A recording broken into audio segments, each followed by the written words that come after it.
एक छोटे से गांव में 3 दोस्त रहते थे, रामू, लखन और बसंत। तीनों की दोस्ती गांव में मिसाल थी। वे हमेशा एक दूसरे के साथ रहते, मेहनत मजदूरी करते और अपनी गरीबी में भी खुश रहते। हर सुबह वे अलग अलग दिशाओं में काम की तलाश में निकल जाते और शाम को एक साथ बैठकर दिन भर की कमाई बांट लेते। गांव वाले उनकी दोस्ती की मिसाल देते और कहते, जैसे रामू, लखन और बसंत की दोस्ती है, वैसी ही दोस्ती हर किसी को नसीब हो। एक दिन गांव में एक अजनबी व्यक्ति आया। वह धनी दिखने वाला एक व्यापारी था। उसने गांव वालों से पूछा, क्या आप लोगों ने रामू, लखन और बसंत के बारे में सुना है? मैं उनसे मिलना चाहता हूं। गांव वालों ने उसे तीनों दोस्तों का पता बताया। व्यापारी उनके पास पहुंचा और बोला, मेरा नाम राजा सिंह है, मैं हीरों का व्यापारी हूं। मैं तुम तीनों की दोस्ती के बारे में सुनकर यहां आया हूं। राजा सिंह की बातें सुनकर बसंत ने उत्सुकता से पूछा, आप हमारे बारे में कैसे जानते हैं? हमने आपको पहले कभी नहीं देखा। राजा सिंह मुस्कुराए और बोले, तुमने सही कहा, मैं इस गांव में पहली बार आया हूं, लेकिन जैसे ही मैंने तुम तीनों की दोस्ती के बारे में सुना, मैं तुमसे मिलने आ गया। तुम लोग मेहनती और ईमानदार हो। अगर तुम्हारे पास दौलत हो तो तुम अपनी मेहनत से बहुत कुछ हासिल कर सकते हो। इसलिए मैंने सोचा कि क्यों ना तुम्हें एक राज बताऊं जो मेरे सीने में दफन है। इस राज की बदौलत मैंने कभी धन की कमी नहीं देखी। राजा सिंह की बातें सुनकर तीनों दोस्तों का दिल तेजी से धड़कने लगा। उनके मन में तरह तरह के विचार आने लगे। रामू ने पूछा, यह कौन सा राज है? क्या आप हमारी मदद करना चाहते हैं? राजा सिंह ने गंभीर होकर कहा, यह बात 10 साल पहले की है। मैं भी तुम्हारी तरह गरीब था। मेरे पिता वैद्य थे, लेकिन उनकी कमाई से मुश्किल से गुजारा होता था। एक दिन मेरी मां को एक भयंकर बीमारी हो गई। पिताजी ने कहा कि उनका इलाज सिर्फ एक दुर्लभ जड़ी बूटी से हो सकता है, जो पहाड़ों और जंगलों में मिलती है। मैंने वह बूटी ढूंढने का फैसला किया, लेकिन वह नहीं मिली। 2 महीने बाद जब मैं घर लौटा तो पता चला कि मेरे माता पिता दोनों की मृत्यु हो चुकी है। राजा सिंह की आंखों में आंसू आ गए। उन्होंने आगे कहा, उस दिन मैंने ठान लिया कि मैं उस बूटी को जरूर ढूंढूंगा। मैं फिर से जंगलों और पहाड़ों में निकल पड़ा। जब मैं एक घाटी में पहुंचा तो मेरी आंखों के सामने एक अद्भुत नजारा था। वहां जहां तक नजर जाती, हीरे और मोती बिखरे पड़े थे। मैंने उस खजाने का एक बड़ा हिस्सा निकालकर सुरक्षित जगह पर छिपा दिया। आज भी जब मुझे धन की जरूरत होती है तो मैं वहां जाकर हीरे निकाल लाता हूं। अगर तुम चाहो तो मैं तुम्हें उस जगह का पता बता सकता हूं। लखन ने उत्सुकता से पूछा, हुजूर, क्या आप सच कह रहे हैं? ये सब किसी सपने जैसा लगता है। राजा सिंह मुस्कुराए और बोले, यकीन तो तुम्हें तब होगा जब तुम खुद वहां जाकर देखोगे, लेकिन एक शर्त है, तुम इस राज को किसी और को नहीं बताओगे। अगर तुमने ऐसा किया तो इसकी भारी कीमत चुकानी पड़ेगी। तीनों दोस्तों ने एक साथ कहा, हमें आपकी शर्त मंजूर है। राजा सिंह ने उन्हें उस जगह का पता बताया और कुछ रुपए देते हुए कहा, यह पैसे सफर में काम आएंगे। मुझे विश्वास है कि तुम मेरी बातों को गंभीरता से लोगे। इतना कहकर राजा सिंह चले गए। सेठ राजा सिंह के जाने के बाद तीनों दोस्त आपस में बातचीत करने लगे। रामू ने संदेह जताते हुए कहा, क्या सच में ऐसी कोई जगह हो सकती है? कहीं सेठ ने हमें बेवकूफ तो नहीं बनाया? बसंत ने जवाब दिया, मुझे तो सेठ की बातों में कोई छल कपट नहीं लगा। हमें एक बार वहां जरूर जाना चाहिए। तीनों दोस्त उस जगह पर जाने के लिए तैयार हो गए। उन्होंने अपना कुछ सामान इकट्ठा किया और सफर पर निकल पड़े। यात्रा लंबी थी, इसलिए वे जहां भी उपयुक्त स्थान मिलता वहां आराम कर लेते। चलते चलते 4 दिन बीत चुके थे। एक दिन जब वे रास्ते से गुजर रहे थे, लखन ने कराहते हुए कहा, मुझे बहुत प्यास लगी है, मेरा गला सूख रहा है, जल्दी से पानी लाकर दो, वरना मेरी जान निकल जाएगी। यह कहते हुए वह तड़पने लगा। लखन की हालत देखकर रामू चिंतित हो गया और बोला, बसंत, जल्दी से कहीं से पानी खोज कर लाओ।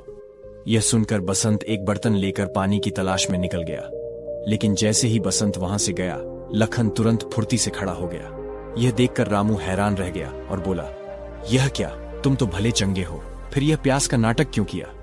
लखन मुस्कुराते हुए बोला, अरे मूर्ख, तुम इतना भी नहीं समझते। मैंने यह नाटक सिर्फ बसंत को यहां से हटाने के लिए किया था, ताकि मैं तुमसे अकेले में एक जरूरी बात कर सकूं।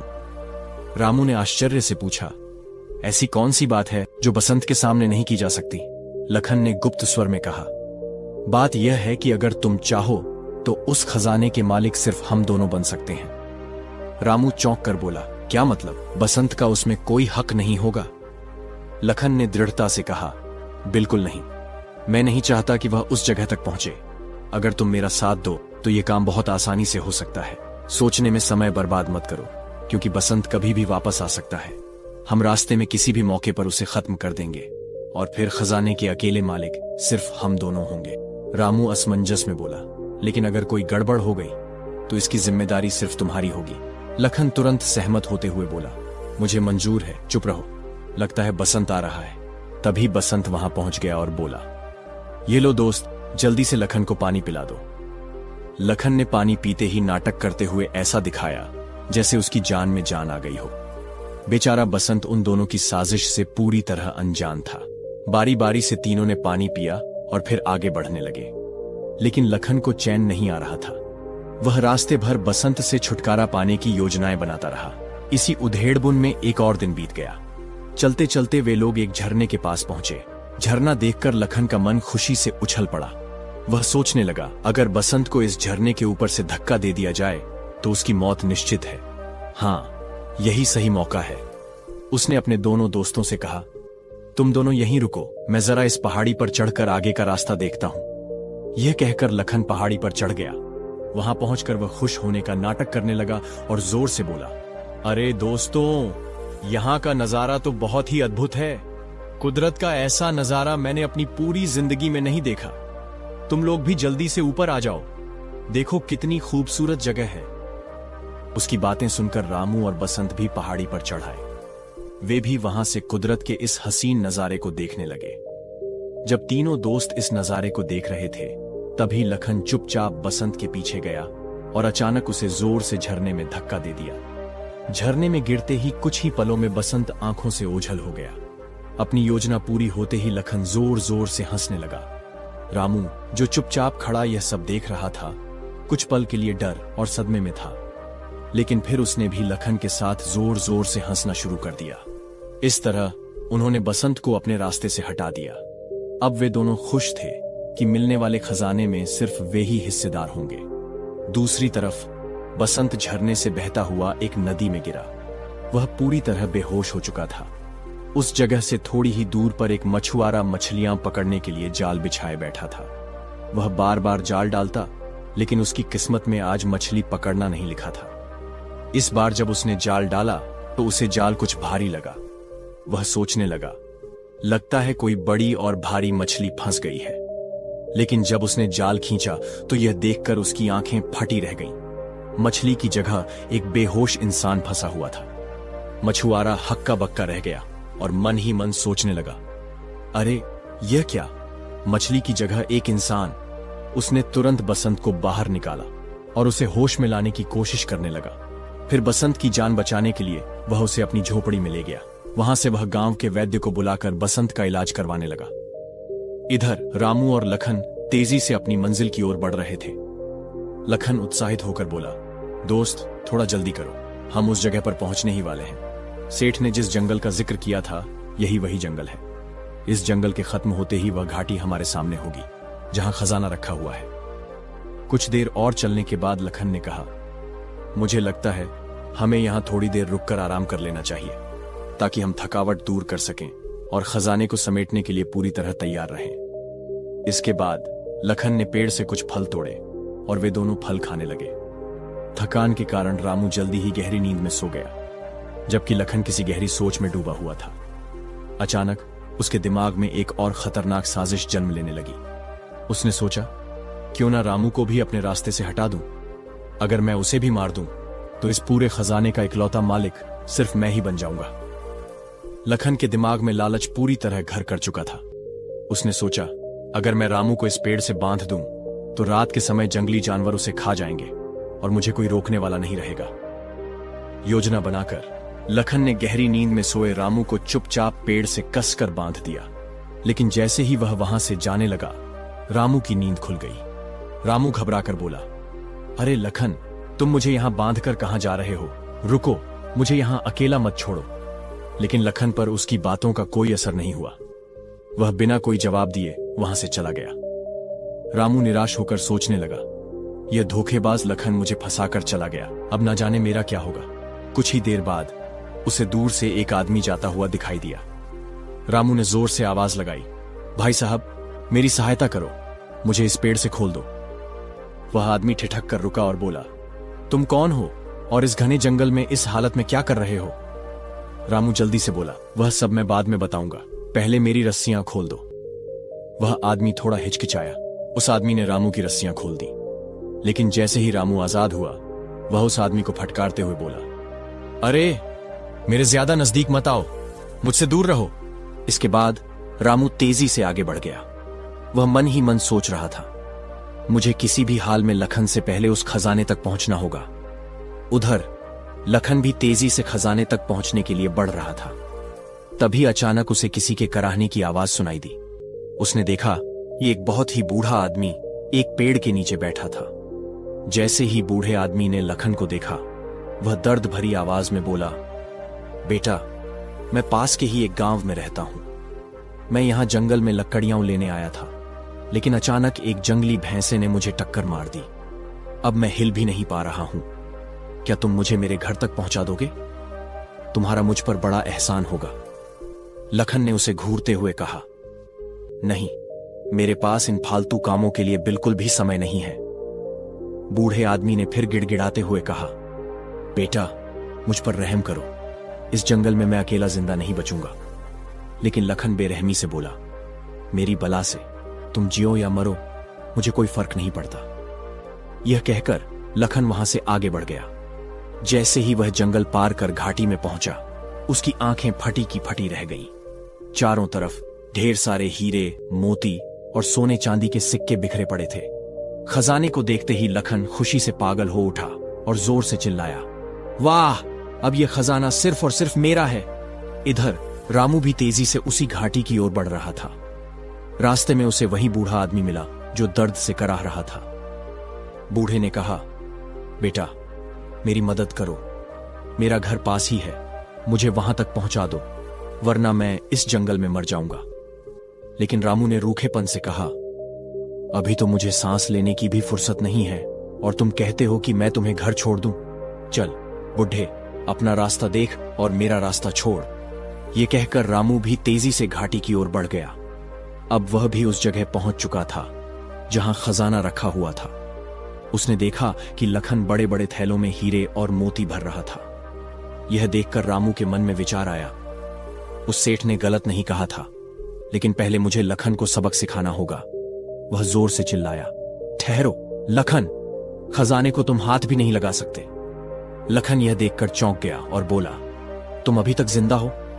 रामू ने क्रोधित होकर जवाब दिया, तूने तो मुझे मारने के लिए कोई कसर नहीं छोड़ी थी, लेकिन अब मैं तुझे जिंदा नहीं छोड़ूंगा। इसके बाद दोनों दोस्त एक दूसरे की जान के दुश्मन बन गए। दोनों के बीच भयंकर लड़ाई शुरू हो गई।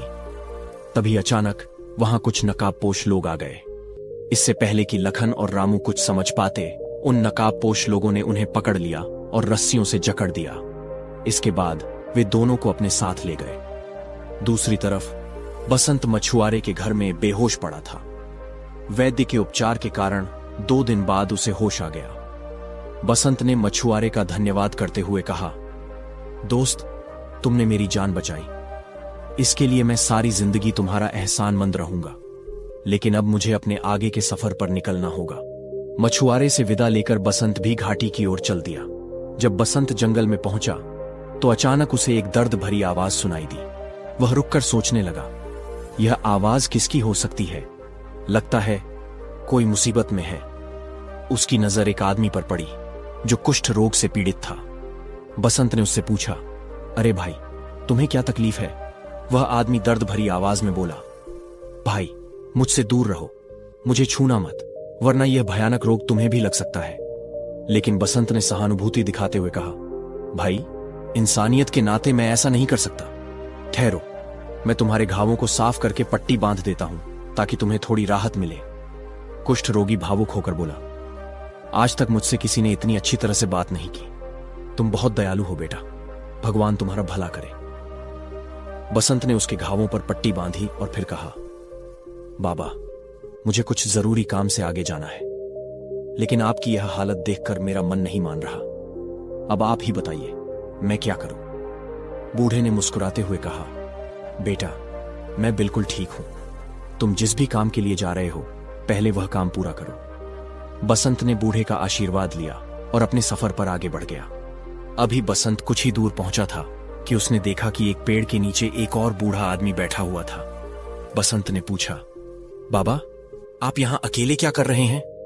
बूढ़े ने दर्द भरी आवाज में कहा, बेटा, मैं पास के ही गांव में रहता हूं, लेकिन एक जंगली भैंसे ने मुझे टक्कर मार दी। अब मैं चल नहीं पा रहा हूं। क्या तुम मुझे मेरे गांव तक पहुंचा सकते हो? बसंत ने सहानुभूति दिखाते हुए कहा, हां बाबा, बिल्कुल, मैं आपकी सहायता करूंगा। बताइए, आपका गांव किस दिशा में है? यह कहकर बसंत ने बूढ़े का हाथ पकड़ा और उसके साथ चल दिया। वे दोनों जंगल से बाहर निकले और उस घाटी में पहुंच गए जहां ढेर सारा खजाना बिखरा पड़ा था। बिखरे हुए हीरे मोती देखकर बसंत हैरान रह गया और बोला, बाबा, क्या आप इस खजाने के बारे में पहले से जानते थे? बूढ़े ने हल्की मुस्कान के साथ जवाब दिया, हां नौजवान, मैं इस खजाने के बारे में पहले से ही जानता था, क्योंकि यह खजाना मैंने ही यहां छुपा कर रखा था। बसंत चौंक गया और बोला, क्या बाबा, आपने यह खजाना यहां छुपाया था? मैं कुछ समझ नहीं पा रहा हूं। आखिर आप क्या कहना चाहते हैं? तब बूढ़े बाबा ने गंभीर स्वर में कहा, बेटा, मैं असल में कोई साधारण बूढ़ा नहीं हूं। मैं पालनपुर राज्य का राजा वीर सिंह हूं। यह कहते हुए बूढ़े ने अपनी नकली दाढ़ी और वृद्ध वेश को त्याग दिया। अब बसंत के सामने कोई और नहीं बल्कि स्वयं राजा वीर सिंह खड़ा था। राजा वीर सिंह को अपने असली रूप में देखकर बसंत चौंक गया और बोला, आप राजा वीर सिंह? लेकिन यह सब क्या माजरा है? राजा ने मुस्कुराते हुए कहा, बसंत, यह सब मेरा ही रचा हुआ नाटक था। दरअसल मेरा कोई पुत्र नहीं है, अतः मैं एक उत्तराधिकारी की तलाश में निकला हूं जो मेरे बाद इस राज्य की देखभाल कर सके। मैं उसे तलाश कर रहा था जो पूरी ईमानदारी और मेहनत से राज्य का ध्यान रख सके, लेकिन आज तक मुझे ऐसा कोई व्यक्ति नहीं मिला था। मैं हमेशा से ऐसे व्यक्ति की खोज में था जिसमें न केवल ईमानदारी और मेहनत हो बल्कि दया की भावना भी हो। राजा ने आगे बताया, एक दिन मेरा काफिला तुम्हारे गांव के पास से गुजरा, जहां मैंने सुना कि वहां 3 दोस्त रहते हैं जो बहुत ही ईमानदार और सच्चे माने जाते हैं। मुझे लगा कि शायद मेरी खोज वहीं पूरी हो सकती है, इसलिए मैंने एक व्यापारी का भेष धारण किया और तुम तीनों से मिलने तुम्हारे गांव आ गया। व्यापारी के रूप में मैंने ही तुम तीनों को इस जगह के बारे में बताया और तुम्हें खजाने की जानकारी दी। यह खजाना भी मैंने ही यहाँ रखवाया था और इसकी सुरक्षा के लिए मैंने अपने सैनिकों को जंगल में छिपाकर तैनात कर दिया था। मेरा आदेश था कि तुम तीनों के अलावा कोई भी इस खजाने को हाथ न लगा सके। राजा ने आगे कहा, लेकिन जब तुम्हारे दोनों दोस्त यहां पहुंचे तो लालच ने उनकी आंखों पर पर्दा डाल दिया। वे दोनों एक दूसरे के खून के प्यासे हो गए और एक दूसरे को मारने पर उतारू हो गए। इससे पहले कि वे एक दूसरे की जान ले लेते, मेरे सैनिकों ने उन्हें गिरफ्तार कर लिया। वे दोनों अब मेरी कैद में हैं। राजा ने आगे बताया, मैं और मेरे कुछ खास आदमी अलग अलग रूपों में तुम्हारे सामने आते रहे। कभी एक व्यापारी के रूप में, कभी एक बूढ़े बाबा के रूप में, तो कभी एक लाचार कुष्ठ रोगी के रूप में। मैं यह देखना चाहता था कि तुम तीनों में से कौन सबसे दयालु और ईमानदार है। आखिरकार केवल तुम ही मेरी इस परीक्षा में खरे उतरे। तुमने न किसी को धोखा दिया और न ही लालच में पड़े, बल्कि जहां भी जरूरत पड़ी तुमने दूसरों की सहायता की। इसलिए बसंत, आज से मैं तुम्हें अपना उत्तराधिकारी नियुक्त करता हूं। अब से मेरे राज्य की पूरी जिम्मेदारी तुम्हारी होगी। यह सुनकर बसंत हैरान भी था और खुश भी। उसने राजा से कहा, महाराज, मुझे आपका यह प्रस्ताव स्वीकार है, लेकिन मेरे वे दोनों दोस्त कहां हैं? मैं आपसे प्रार्थना करता हूं कि आप उन्हें माफ कर दें और रिहा कर दें। राजा ने बसंत की विनम्रता और दोस्ती की भावना को देखकर कहा, ठीक है बसंत, जैसा तुम चाहते हो वैसा ही होगा। इसके बाद राजा ने रामू और लखन को रिहा कर दिया। वे दोनों शर्मिंदा थे कि उन्होंने बसंत जैसे सच्चे दोस्त को धोखा दिया था। दूसरी तरफ बसंत राजा के साथ महल में चला गया और अब वह राजा का उत्तराधिकारी बन चुका था। उसकी ईमानदारी, मेहनत और दयालुता ने उसे एक नई पहचान दिलाई। अब वह आरामदायक और सम्मानजनक जीवन जी रहा था, जबकि उसके दोनों दोस्त अपने के पर पछता रहे थे। कहानी से सीख, जो इंसान लालच से बचकर सच्चाई, ईमानदारी और दयालुता के मार्ग पर चलता है, वह अंततः जीवन में सफलता और सम्मान पाता है।